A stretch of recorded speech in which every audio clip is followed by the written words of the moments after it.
حضرت عبداللہ بن مسعود رضی اللہ تعالیٰ عنہ ارشاد فرماتے ہیں کہ ہم اللہ کے نبی صلی اللہ علیہ وسلم کے پیچھے جب نماز پڑھا کرتے تھے شروع میں، تو ہم التحیات میں بیٹھتے تو یوں کہا کرتے تھے، التحیات میں نا، السلام علی جبرائیل، السلام علی میکائیل، السلام علی فلان و فلان، یعنی بندوں کے نام لے کے ہم سلام کی دعا کیا کرتے تھے۔ اور ہم میں سے بعض یوں بھی کہا کرتے تھے السلام علی اللہ، اللہ کو بھی سلام کرتے تھے۔ ایک دن ایک صحابی نے اونچی آواز میں کہہ دیا، اللہ کے نبی نے یہ سن لیا کہ کوئی بندہ السلام علی اللہ کہہ رہا ہے، کہ اللہ آپ کو بھی، اللہ جی آپ کو سلام ہو۔ آپ علیہ السلام نے نماز مکمل کی، اللہ کے نبی ہماری طرح متوجہ ہوئے، آپ صلی اللہ علیہ وآلہ وسلم نے ارشاد فرمایا، اللہ کے بندے اللہ کو سلام نہ کرو، ان اللہ هو السلام، اللہ تو خود سلامتی ہے۔ یعنی سلام کا مطلب کیا ہوتا ہے؟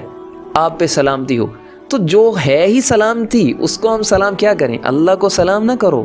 جب تم میں سے کوئی ایک آدمی نماز پڑھے تو وہ یوں کہنا کہ السلام علی فلان، السلام علی جبرائیل، میکائیل، اسرافیل، یوں کہنے کے بجائے یوں کہا کرے التحیات للہ والصلوات والطیبات، السلام علیک ایہا النبی ورحمۃ اللہ وبرکاتہ، السلام علینا وعلی عباد اللہ الصالحین۔ بس یوں کہہ دے السلام علینا، اس میں ہم بھی جو نمازی وہ بھی شامل ہو جائیں گے، وعلی عباد اللہ الصالحین، کہ اے اللہ آپ کے جو نیک بندے ان پہ بھی سلام ہو۔